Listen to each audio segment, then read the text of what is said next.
Okay. Well, I see All right. your See my head. icon come up. There we go. There we go. Cool.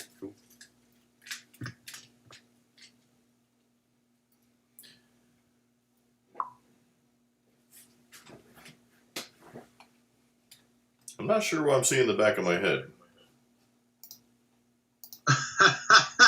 You're looking at your MacBook right now.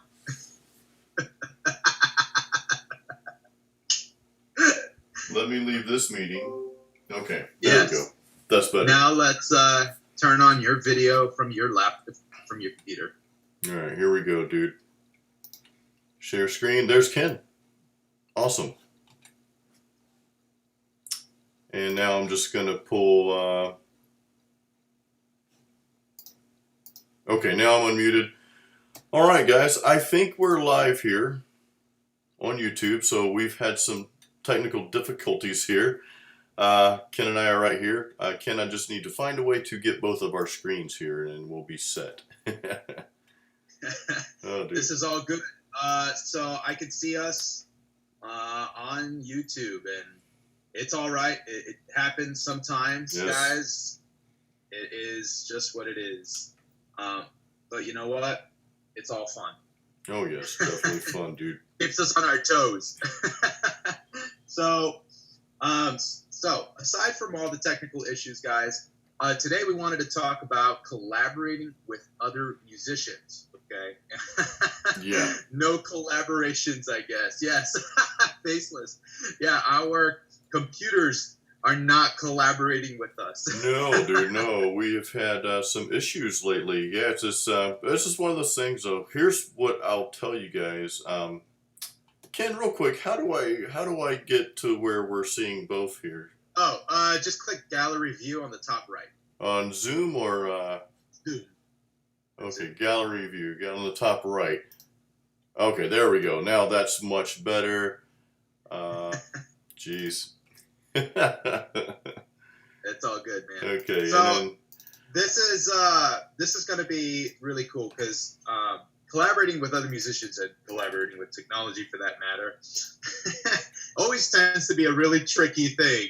yeah. And we always try to figure out what is the right method of collaborating and working with others. Because whenever we try to do something that involves other people, we always tend to find that it's almost like murky waters, right? Because it's not ever so clearly defined, and you're dealing with personalities and egos. And how do we even manage? How do we chart these waters, right?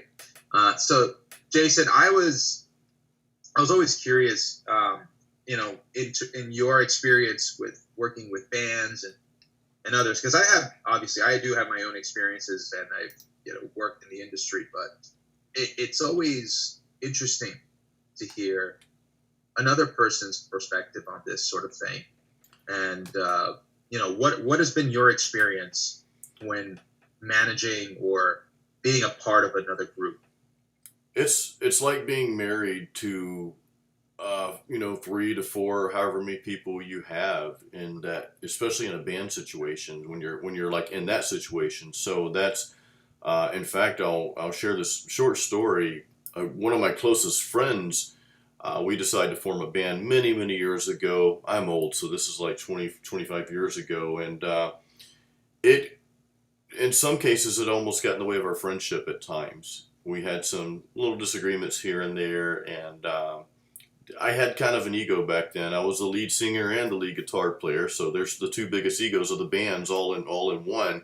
And not an ego, like it wasn't like an ego in the sense that, well, what I say goes, but it was an ego or like I didn't think I was the best or whatever, but it was in a sense that I thought that I knew the correct direction for the band, and I think I led us down the wrong path. So what I didn't do, and we're talking about collaborating here, I didn't really allow the other band members to have as much ownership. And this was subconscious. It wasn't like I was saying I was calling all the shots, but the way I acted was as one who was calling all the shots. And I really should have sought out more from the other band members. Ken, it's kind of like you and I doing this thing that we're doing now. We have a very awesome friendship and working relationship as well. And there's no, there's none of that. But, being young and dumb, that was one thing. Now, fast forward to now, and I'll give you a different scenario real quick. Is me as a solo artist, I'm working with a drummer for my album. And Faceless, yeah, I'm gonna get to your point real quick here, dude. You do bring up a good point, but so I'm working with the drummer now, and I present him. It's my project. So Faceless just made a comment. Someone has to sort of take the lead. You're right about that, but there's a caveat to that. So yeah, I tell him what I'm looking for in my music, but at the same time, I'm giving him free reign to do something different because his idea may be better than my idea. Me taking the lead, his idea may be better than my idea. So as someone who does have to take the lead in certain areas of my own music career, I also need to make sure I'm giving ownership to that other person that's involved. Does that make sense? So there's a tremendous difference in saying, well, I'm taking the lead, so everything has to go this way, and I know what's best. There's a difference between that style of leadership than the leadership saying, okay, yeah, I'm gonna call the shots for my band or for my project, but at the same time, I want other people to feel like they're invested as well, that they have stock in this, right? That they have skin in the game. Right. So that's the thing. You know what I mean? So that's what you have to make sure that you're giving your other people. So I know I kind of elaborated that, but this brings back a lot of personal things going way back in my life, man. Oh, dude, and I have the far opposite of that. I gave too much power. You Yeah. know. Okay. So in my own experience, it was way too democratic, right? Yeah. And I was even told that within that group I was the unspoken leader, but Oh. really what it should have been was I was the leader. Yeah. And that That's good. everybody had a bit of a say, but it shouldn't have been to the point where everybody also had a bit of the power. Yeah. And I think that's why we have a president and we have Congress, right? Sure. And we have a justice system, right? We have a system of checks and balances in America, and you have to kind of emulate that in some sense of the form in your own music and your own projects. Right. So I do feel like there needs to have at least a figure of leadership. And when you're collaborating, it's good to be open to other people's ideas. Yeah. But you also need to retain the fact that you are that leader, and you call the shots, you call the final say. And if people don't agree with that, you can have a discussion about it, and you can try to debate why you're doing what you're doing. But they also need to accept that this is going to be under your direction.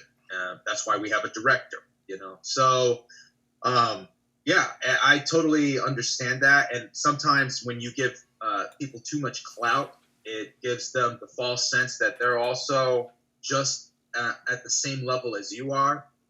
When in reality, sometimes that's not really the case. And that's not to say that people are lesser than, but it's to say that we have roles in this, and we need to know where we stand and not overstep our boundaries, because it's very easy to think that with when you do a band with your buddies, right, that everybody kind of treats each other a certain way as friends, but then when you talk about doing business and trying to make money out of something that you love doing, emotions are high and they get in the way many times. And I always,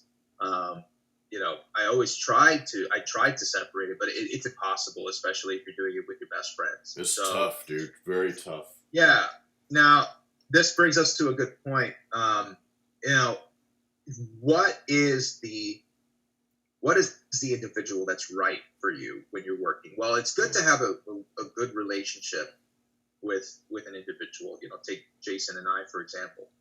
But there is a level of professionalism between us that we adhere to, and that is more so because of the goals that we are trying to achieve, right? Jason and I, we are on a path of focusing our attention on a specific goal, and that mentality helps to keep us in check with ourselves, right? It's not like Jason and I have been friends for so many years that we just drink beers with each other all day. Yeah, that'd be That's fun not such too, a bad idea. I get what you're You saying know? though. When you have that longevity, the your longest friends are some of your better friends sometimes, but at the same time, there does tend to be that underlying hierarchy with long-standing friends like that, and maybe I don't want to say the respect's not there for one another, but sometimes it may not be as much, if that makes sense. Like Ken, like you said, you and I haven't really known each other that long, so there's I feel accountable to you, and I know you feel the same for this project that we're both in, Yeah. we're both doing. So, you know what I mean? Just like if I was just doing this with a buddy that I've been friends with for 25 years, we could have easily had this technical issue that we had today and just said, you know what, screw it, or whatever. But you and I were like, no, we're moving towards a goal. It's do or die. So we got it up and running. We did what we needed to do. It's not always going to be perfect, but we're always going to find a way to push through those barriers. And that's because of the mutual respect we have for each other and for Metal Mastermind that we're starting here. But one thing, Ken, I'd like to ask you, dude, because I know your recent band history with Homeric. Uh, at what point in time do you find it best to bring in other musicians and work with other musicians? Because you kind of like started from scratch with Homeric and pretty much went back to the drawing board with this album that you're working on, doing most everything yourself. So at what point, I guess one question is, why didn't you just do everything yourself? Or at what point did you see, well, you know what, I need to collaborate with people? How did that work? So the truth of the matter is that Homeric was a collaboration from the start, but the direction was heavily solo, and essentially formulating the story, formulating the music and the artwork. That all took a couple of minds to kind of bring about together. However, at a certain point, those minds did not agree and they did not choose to want to be a part of it anymore. And I get that and I respect that. Didn't go down as I'd like to, but, that's okay. And yeah. I forgive people for, any sort of bad blood. I try not to keep that kind of grudge. But as far as moving in a direction of where I am now, where I'm recreating a lot of what was done before, it's too large of a project for me to really take all the credit myself. And, even you, Jason, you're a part of this now too. And I've kind of, allowed you to put your voice in that as well. And there were some parts that, as you were playing through, you were like, hey, man, I honestly feel like this part of the song deserves this highlight over here rather than what you had it at before. Yeah. And I took that into consideration, and I also adjusted from that criticism. And it's important to have that criticism, because if you're stuck in your own bubble, it kind of gets hard to look outside of the box. And when you do have that view, you're able to kind of look at it with a third eye, so to speak, and see more deeply what it is that you're trying to do. So I value having people to collaborate with. I think that having that extra voice in there helps to steer the ship in the right direction. I'm not Captain Ahab here trying to hunt down Moby Dick. True, yeah. It's we're trying to set sail to the other side of the ocean. We're not focused on one thing, and it's important to have that guidance. No, it is good. I've learned a lot from you, like through doing this as well, because there's, you're always going to, well, I won't say you're always going to have people that have more knowledge than you, because sometimes you might team up with the wrong person. We'll talk about that in a second. But I want to kind of keep on, collaborating. Like, when's the appropriate time? And one of the things I'll say, guys, is I know all of you on here want to do something else with your music besides just playing in your bedroom. I know all, from what I can see, each and every one of you on here, and whoever else is going to be watching this later, you know, you would like to do something. I mean, maybe it's not tour Europe. Maybe it's not to become the biggest, Metallica wannabe or whatever. It might not be any of that. It might just be just to, the way I look at music, it might be something just to put your legacy out there, Mm-hmm. even if it's just one song you want to release, this part of your legacy. It's like when you leave this world, and I don't want to get into talking about death unless it's death metal, bad pun, but when you leave this world, you want to have something like really cool that, hey, I left my mark, man. This is something I want to do. So in that, we have to understand that we can only do so much on our own. And there is a time where you want to start bringing in other people to collaborate with. And a lot of your cases watching right now, I think a lot of people on here, Ken, are guitarists. So a lot of your cases, it might be the drums is probably going to be one of the things that you want to collaborate with someone with. Hire a drummer, which we have a real cool video coming out this Friday talking about that. It might be a bass player. Yeah. It could even be another rhythm guitar player, I've even entertained that myself, as having another guitar player, just to, like what Ken touched on earlier, is having that additional input, having that other side that just comes in and just makes something that was going to be great just extremely awesome, and that's what collaborating with other musicians can do. It can take your idea that was here and just make it huge, because now you've got different perspectives in that. However, Mm-hmm. on that note, though, we have to be careful, because I know there's a time not to collaborate with others, and then there's also being careful with who you choose to collaborate with. And Ken, you have a lot of experience in that as well, dude. You're absolutely right, and I think one of the things that I try how I try to picture this is incentive. If you're hiring somebody, the incentive for that musician is that they're doing a job, which separates the sort of power struggle that you might have if you have somebody who's not doing it for any sort of monetary gain. Yeah. If you're working with a friend, chances are their incentive is power within the band, right? Mm-hmm. And if you don't have that clearly established from the get-go, it can get very murky very quickly. So it's a good idea that you, as a solo artist, I always now it's a lot more clear to me that going solo is a very good thing, because you're in control of your vision. And by bringing people on board, there has to be some sort of agreement of how you want it to be done within the confines of your vision. So you have to always keep that in mind, and that if you're bringing in people on board, be prepared that you're probably going to pay them, and that's not a bad thing. That is not a bad thing. As a matter of fact, it's the best thank you to anybody who's being involved in your project. And that's how you should look at it, as a big thank you. Like, look, you helped bring my vision to life. Here's some money.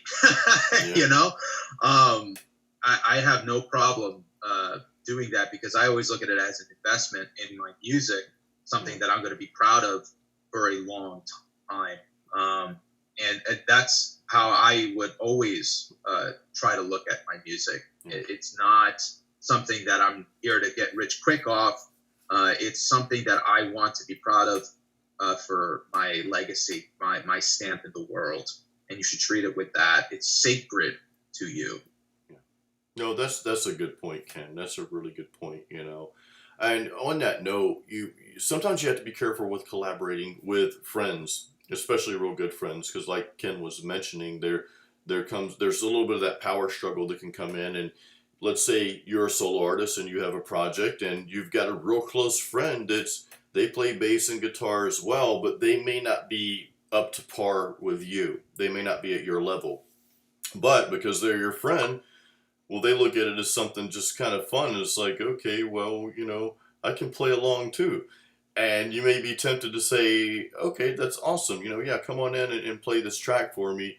And again, they may not be the fit just because they're your good friend and close friend and you guys get along. They may not be fit for your band and sometimes, or your project. Sometimes that can cause issues, with friendships, you know. So Faceless, I'm going to highlight your comment here. That's a very good point. Faceless is saying, but also pay them and make sure the music is yours and that they get compensated for the effort. Yeah, that's something that also you have to, really be upfront with, especially for your solo project. Like the drummer that I used for my last album and this album I'm working on now, it is understood between both of us that he is a drummer for hire. Yeah, sure, I want to give him free rein on what he plays, but, I have the ultimate input on the song because it's my music. He gets paid, he understands that he gets paid, but it's not his music. That, all the royalties and sales, that comes to me, and Exactly. our dogs and cats as well, because we have to feed them, But yeah, so good point, Faceless, though. Yeah, you pay them. And that's another thing you have to establish. Like, if you're in a band, that might not be the case. Well, it's not going to be the case. If you're writing music, Ken, let's say you and I started a band today, it's called Beer Drinking Metal, which wouldn't be a bad band to start. But in that point, it wouldn't be like, okay, well, Ken's playing drums for my album, or I'm playing guitar for Ken's album, and well, one person gets paid, but then the other person gets all the royalties downstream. No, we would have to establish, okay, we're cutting this 50-50.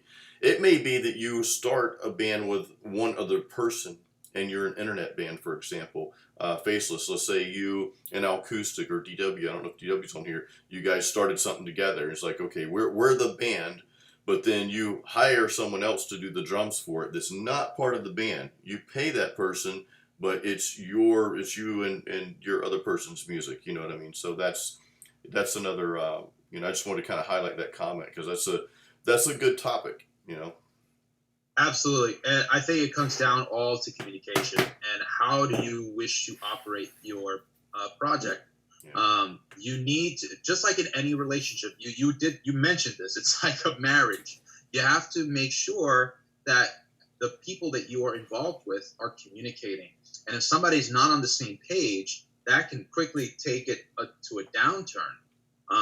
So if your intention is to work with somebody you're close to, well, I think it's just important that you remember to set certain ground rules. Yeah. And if you need to, I strongly recommend looking into interband agreements where you are writing down what you're agreeing to and making sure that it's clear on both sides what your roles are.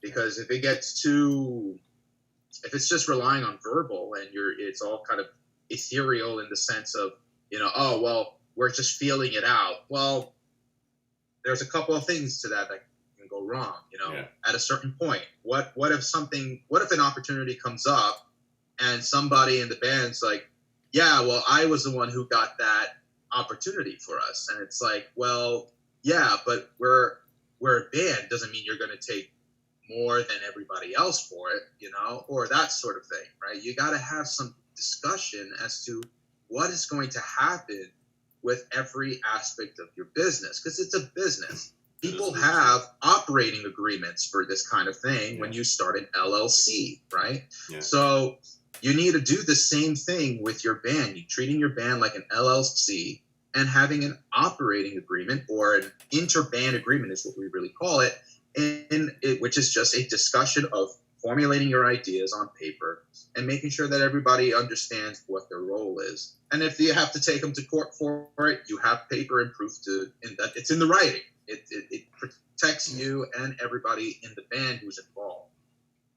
That's a good point. And that's some of the stuff that a lot of us musicians, we don't want to think about, and I was listening to a podcast earlier today where, there's some people out there that they want to make it in the music business and they want to put something out there, but then they also struggle with the money. Well, I should be just doing this because I'm passionate about it. And yes, you should, but then oftentimes like, well, I don't want to deal with the business side of it. I'm an artist. I don't want to deal with all that stuff and the money part. And people shouldn't be paying for music and this stuff anyway. You know what I mean? That you get all these thoughts that just kind of come in and kind of tear you down as far as trying to make money at your music. There is nothing wrong with trying to make a living or making a living playing your music or selling your albums or your songs. Absolutely. There's nothing wrong with having the dream of it doing something more than just sitting in your head as an idea or just being played in your bedroom. There's nothing wrong with that. And a lot of people,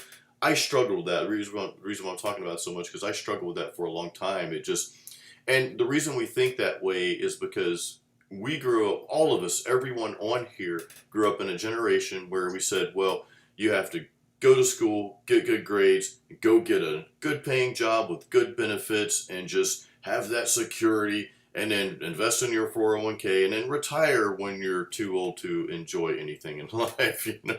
That's what we were taught. We're taught things like, well, don't waste your time with the arts or your music. That's never gonna make a living for you. That's not secure.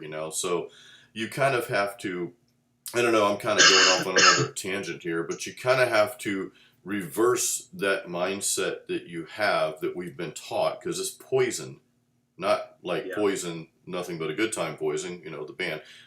Sorry, I'm full of puns there. But, we have to kind of reverse that thinking, that mindset, and go into it saying, you know what? I'm going to put something out there with excellence. I'm going to collaborate with the right people to do that. And I'm going to make a go at it. I'm just going to go with it. I don't care what society teaches me or tells me I can and can't do. I'm not going to listen to that. I'm just going to go for it, and you find a way, you make a way.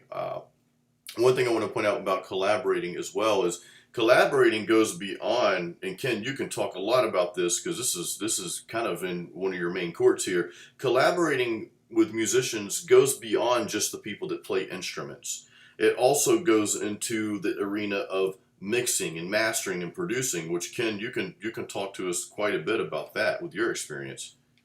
So sure, absolutely. Here's a funny thing, right? So I work on Good Morning America. I work on a bunch of different scenarios of doing broadcast, recording, mastering. I've done it all. And here's the thing: when you are a musician, right, and you're also an engineer at the same time, it gets very difficult to separate what role you're playing at that moment. So here's one thing that I recommend if you're trying to mix your own record, right? When you're recording, hire an engineer for the recording, because when you are playing and performing, that's all you want to be worried about. You want to be the musician. You do not want to be the musician and the engineer in the same scenario. Yeah. It makes it very difficult to focus on doing your art. And I found it to be just worth its money and more, because then I was just able to focus on playing the drums. And I had somebody who knew what he was doing, who operated in a studio that was well built, and it had all of the reputation that it deserved. And then I was able to just execute, right? And just say, okay, next take, let's do it. That's awesome. That mentality is the way to go into making the record. Now for mixing, unless you're very experienced in mixing and doing this sort of thing, I recommend either hiring somebody who knows how to mix a record.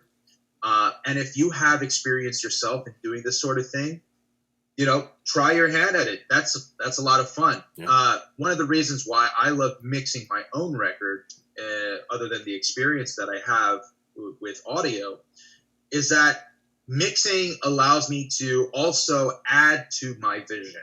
I'm very much more in control of how I portray my vision to the world, right? Because that's what everybody's going to hear. They're going to hear the mix. And if mixing is a skill that you haven't really gotten down yet, it's okay. you can use your time to mix in terms of maybe finding a reference. And then if you want to hand it off to somebody to kind of finalize that for you, that's another way to do it. You can kind of help the mixing engineer achieve a certain sound. And then forget about it. When it comes to mastering, if you mix your record, don't master it. Do not master it. Very good point. I promise you, do not master it, because you're already so biased when you're mixing. And the whole entire process of mixing takes a while. Sometimes you'll be working on a mix for months. You'll maybe be working on a mix for years, right? Depending on how long it's taking to make your project come to life. And if you've been working on a project for years, you're not going to be able to look at it objectively. Yeah. You're going to be like, oh, this is where I like it, so it's fine and whatever. And if you're trying to master that, you're maybe making it better, but you really don't know because you've been working on it for so long. So having a mastering engineer as a buddy to help critique your mixes and work on your stuff is so invaluable. I've actually learned more about my mixing techniques from a mastering engineer than I've learned mixing in my entire education. That's because my mastering engineer can be like, look, man, you got these issues, your tendencies, and da-da-da-da-da. And he's like, this is what you need to work on, because that mastering engineer is working in a top-tier studio who can hear all the mistakes that I've done in my mix. So it brings more awareness to you. And if you're in the process of production, right, and you're getting this type of information from your mastering engineer or a mix engineer, you can now better serve that process in the recording stage. If you know exactly where it's headed, then you have a better guide and a better foundation to build upon when it gets to those stages, and it makes it a lot easier. If you record really well in the beginning, mixing and mastering goes really fast because you don't need to fix all the errors that happen during recording. And that's just like a huge part of it. Taking pre-production really seriously, collaborating with your members with an understanding of where the project's headed. And then if you have the knowledge, applying the knowledge in recording, having a buddy who knows what they're doing, record you and your band, and then taking that to the next step of mixing and mastering, whether you're going to mix it or you're going to have somebody else mix it. Yeah. All of these considerations have to do with collaborating. These mixing and mastering engineers, a lot of them are musicians themselves. Right. So they do have sensitivities to what you're trying to express. And for the most part, they have a little more experience in the tonality of what that entails. And so if you're recording with an engineer that you've hired, you're going to find that engineer's input on the sound is invaluable to how it's going to translate in the mix. Sometimes, for example, let's talk about guitar and bass.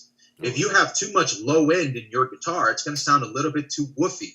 Yeah. And you might like it because you're playing it in your room and you're playing alone and you're like, man, this is my tone. It's big and loud and it sounds awesome. Yeah, it probably does. But when you mix it with a bass, now the bass is now muddied up because of your freaking guitar tone. So you need to have, even sometimes, I even recommend collaborating with your engineer before the recording session.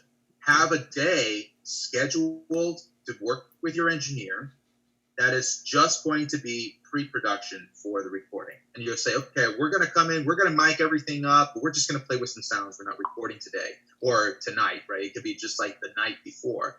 And then come in the next day ready to execute your song. I really found that method to be an amazing way to work, because then all of the technicalities are taken care of and everything is set up. I don't have to worry about it. The next day, I can do my meditation before I get into the studio. I can then go in with some coffee and know that what I'm going to do is just play. And that's the fun part, all that technicality stuff. You don't want to be around when it's too much of the technical stuff happening at the time if you're not doing any of the engineering or involved with any of the engineering. And that's a great point you brought up about guitar too, Ken. You know, you talked about the bedroom guitar tone is, and I've said this in the past, is going to be much different from your recorded guitar tone, or at least it should be, because you know you're not going to get the same effect out of that. You have to take a lot of the low end out of the guitar so that your kick drum from the real drums and the bass guitar can be heard. So, there's a question for Mike real quick. I just want to pull up here. It's kind of off, about the bass here. Mike, this finger picking and using a pick for bass, it's up to the bassist, man. It's up to the bassist, and it's up to or whoever. If you're playing bass, it's up to you what works best. Because a lot of people use their fingers, but Dave Ellefson, which prime example, he plays with a pick. And he's one of the most amazing metal bass players out there. So that's just a personal preference, Faceless, you're saying, but then you're paying to talk with your engineer. Faceless, it's all about how much you want to put into your project, man. You pay for advice sometimes. If you go to your doctor and don't even do anything, you're going to pay for that, right? So it's how serious are you about your music? And how confident are you about what you're putting out there? Do you have to pay someone, an engineer, to go talk to them beforehand? You don't have to, it's not necessary, but I think to Ken's point though, I wouldn't rule it out, especially if you're getting ready to produce something that's really big and you're going to put it out. It just all really depends on what you want from it. What's your goal? It's kind of like a consultation in a way. Right. And depending on where you go, if you have a really good relationship with your engineer and the engineer agrees to kind of do it for you as a sort of a favor, and setting up the night before, that's on them, but if you go to a professional studio, you will be paying for the time. You pay for time. Absolutely.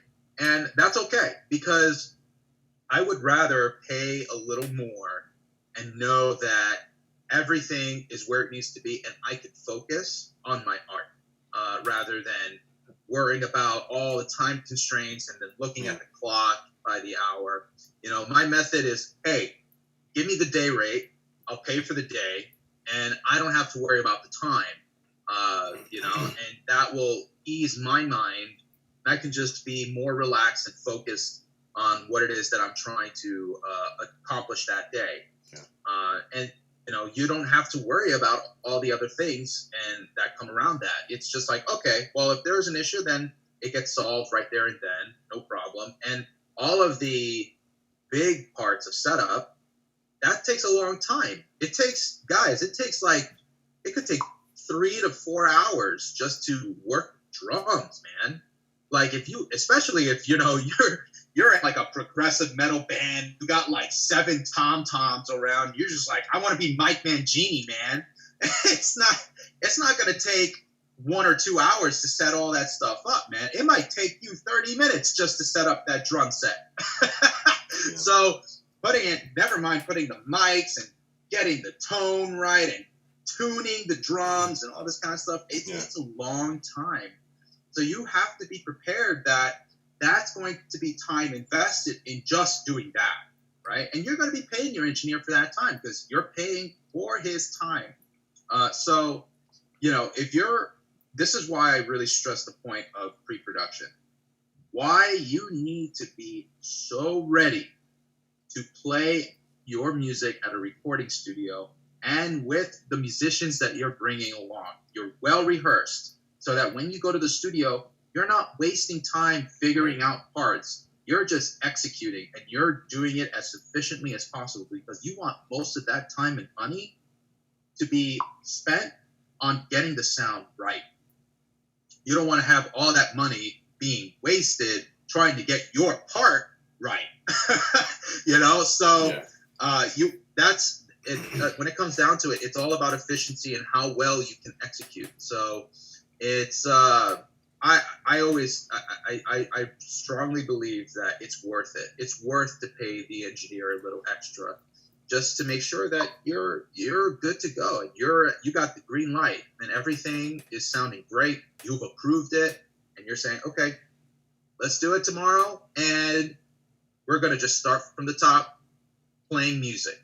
Yep, I agree. Not Yeah. worrying about mics. And when you're doing I never really thought about consultation till you mentioned it, but you're kind of making the plan. And as Mike's saying here, procrastination is not an option.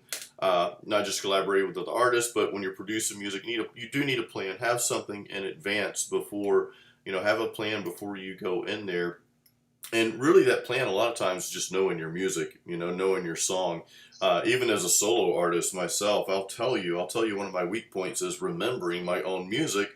And that's because, I'm just writing it, and yeah, I might be playing it in the studio and all that good stuff, but I'm not out touring. I'm not, when you're a band touring, every night or 5 nights a week or whatever, your songs pretty well.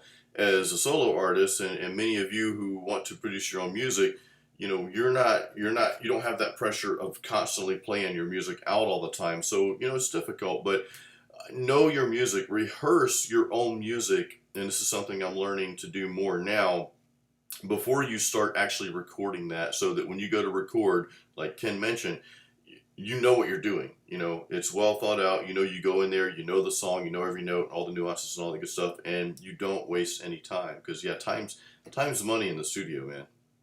And that really also brings us to another point in this conversation, Jason, which is sometimes you're not going to always be working with people in the same space. Yeah. Sometimes you might actually be reaching out to people who are in a different state or a different part of the world.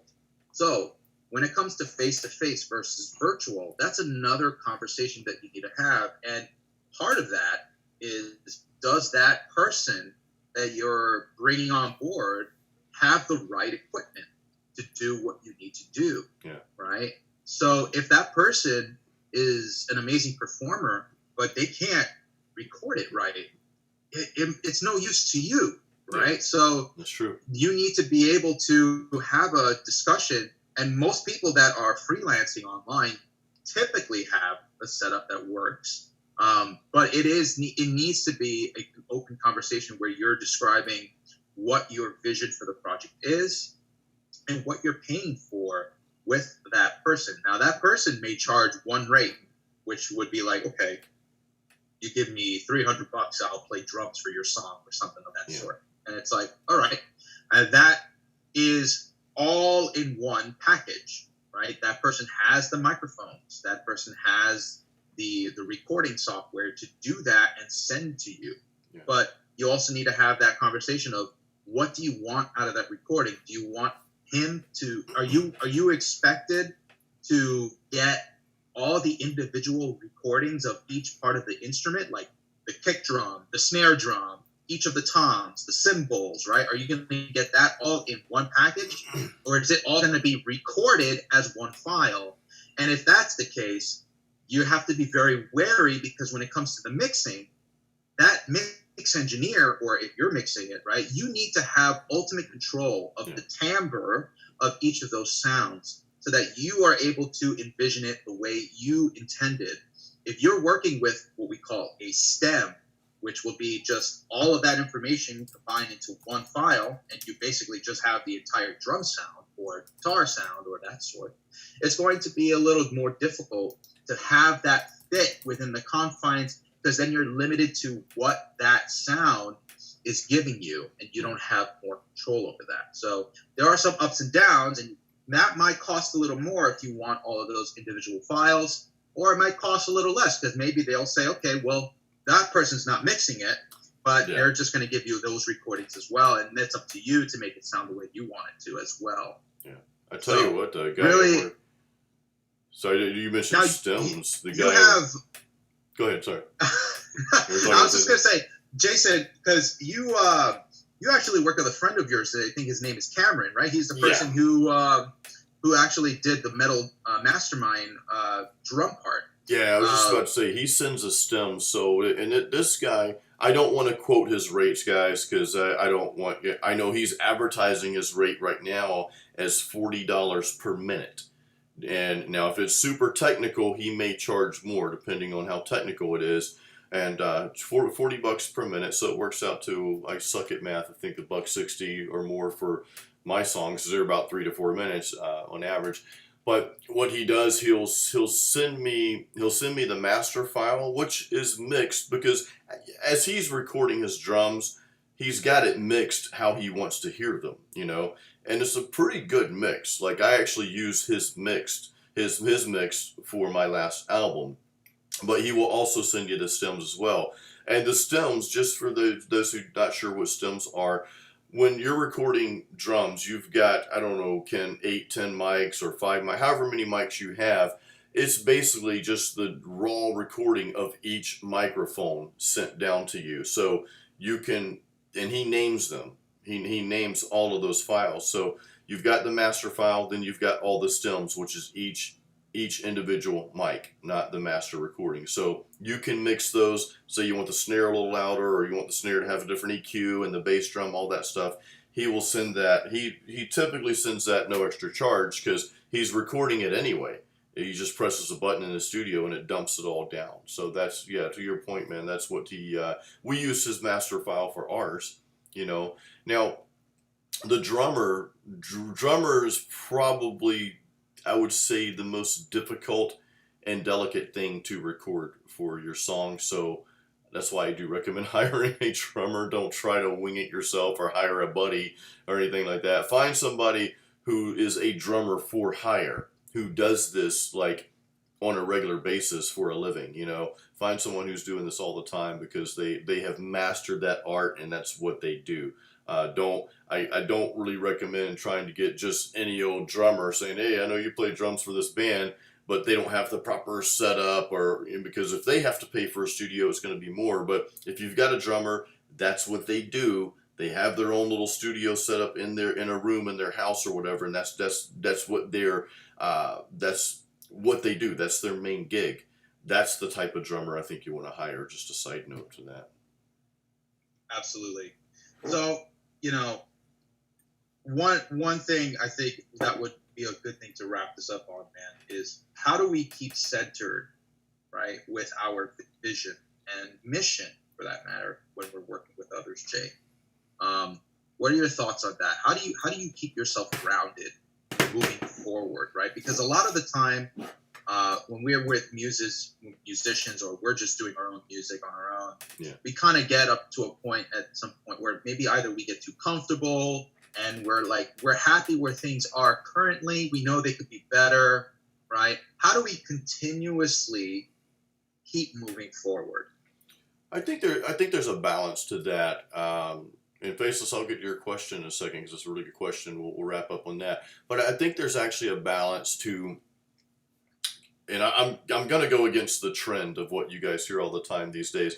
There's a balance between always trying to progress, and I shouldn't say progress. Progressing is good, but trying to perfect everything. There's a balance between that and capturing something that's truly authentic, genuine, and organic, if that makes sense. So one of the things I do is I like to have different phases. Like right now, I'm in an album creation phase in my mind. I'm writing an album, and I'm doing some other things too, but my primary focus is the recording the tracks for that album, getting the drums recorded for it, and starting to mix things along the way, and documenting how each step is going to go. That's my focus right now. Once I finish, or as I start to finish this album, my focus will switch from that to more of a marketing and promoting focus. Okay, and as I get more into that, that's always the case anyway. You always have to promote and market your music all the time, but it's going to be a heavy focus on that, making a plan for that, like 3 to 4 weeks of hardcore focused on that. As that ends, I will go back into another writing phase for another project that I'm working on, actually another 2 projects. So I like to, if you're on everything all the time, sometimes you can get overwhelmed, and then not anything really gets truly that 100% attention that it needs. So, to answer your question, Ken, I kind of like to break things up into pieces. And there's also a balance between sometimes you just don't feel like doing it. Quote I heard the other day from Jocko Willink, a decorated Navy SEAL. Somebody asked him, he was like, Jocko, what if you just don't feel like working out that day, man? If you don't feel like, he's like, well, when you don't feel like doing it, do it anyway. Yeah. And I was floored when I heard that. I'm like, wow, this is, I don't want to get into this too much, but this is what society needs right now. Get off your ass and do it anyway. Take responsibility, be accountable to yourself, all the kind of things that our society teaches you not to do. Yeah. They want you to have handouts and other stuff. Again, not going to go down that road, but you really have to tell yourself is, I'm going to do this. This is my project. I'm going to see it through, and I'm going to do it anyway. However, there is a time to kind of take breaks. When we finish this, I've got another podcast I've got to do in an hour. I'm going to go do some yoga and some breathing exercises. Ken, I know you meditate, so there's little pockets of that, that happen. So that's kind of. Let me say this too, Ken. Let me say this. There's no magic formula. There's not a hack. There's no secret.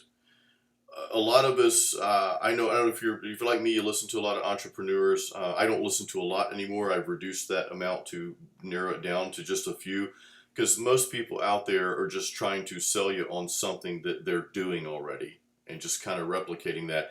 I'll tell you a quick story. A friend of mine, we were 19 years old, we were a real close friend of mine, and we saw this thing for stuffing envelopes, getting paid, X amount for stuffing envelopes. We went around telling our friends, we're going to be rich, you're going to see us in a Beamer next week and all this crap. And we got the letter on how to run the business, and it was basically doing the same thing that they're doing.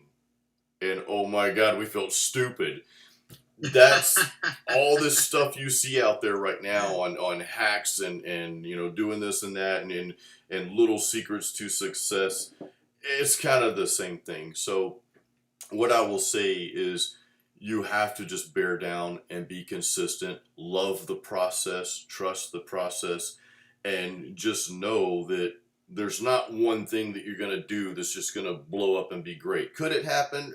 Possibly, but it's probably not. It's consistency every day, grinding every single day, and moving the needle forward every single day. So I don't know if that really answers the question on how to stay motivated to do this stuff. Well, but it's definitely really great advice, and it goes to that point of a overnight success is 10 years in the making. And yes. You have to, I think it's a good point to frame it as, we actually talk about it with our own mentor, Leah. She has what we call seasons, right? Seasons of certain focused topics, right? And let's say if you're in the middle of writing an album, focus on doing that. Yeah. And, don't worry so much around that. Yes, it is important to monitor your social media presence and marketing and that kind of stuff. But you really need to put your attention to writing that album and finishing that album, and not worrying so much about perfection.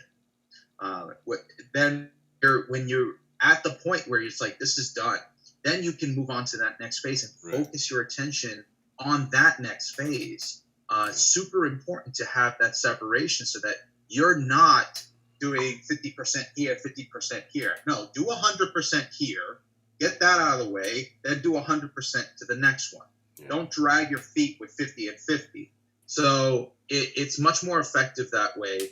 And absolutely, when you're talking about, also I want to answer this question. If the drums are mixed, will that bring issues in your own mix? I don't want to forget about that. So Faceless, to answer your question, yes, it will affect your mix because now you are dependent on the sound that was given to you with that drum mix.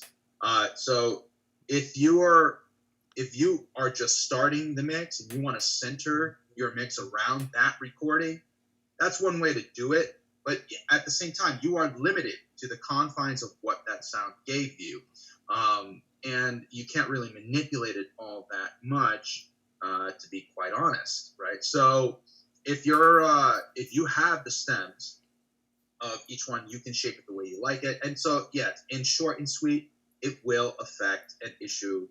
It will bring issues into your own mix based on how you envision the timbre of your music to follow suit.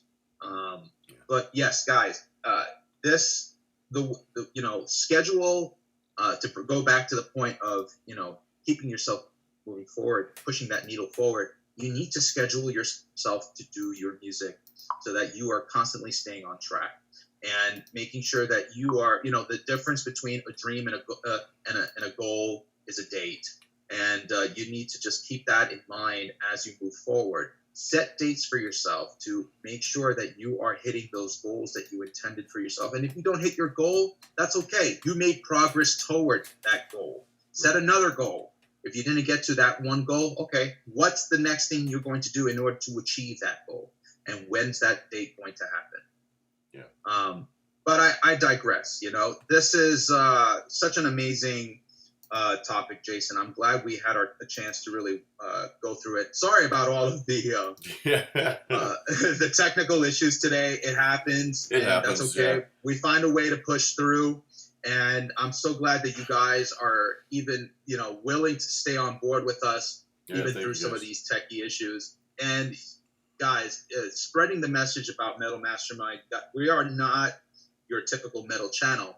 We're here to spread the word about how to live a better life and doing the things that you love to do and being effective at doing that as well. So if you really, learned something or you took away something from this video, be sure to give us a thumbs up and a like and subscribe to us if you haven't already, of course. And if you ring that bell icon, then it gives us more support and allows you to get notifications on when we go live.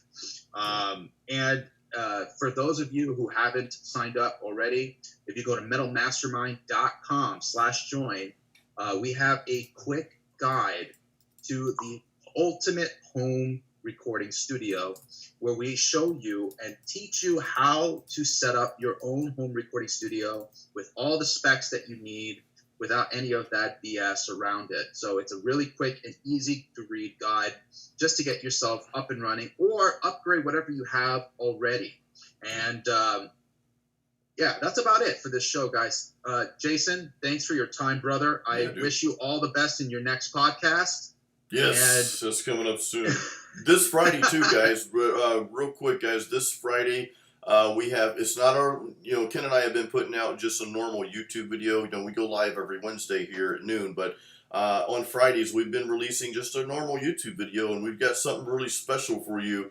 I think it's scheduled to release around noon on Friday, Eastern Standard Time. So definitely check that video out. And like and share it and all that good stuff. So that's coming out Friday. Stay tuned for that, guys.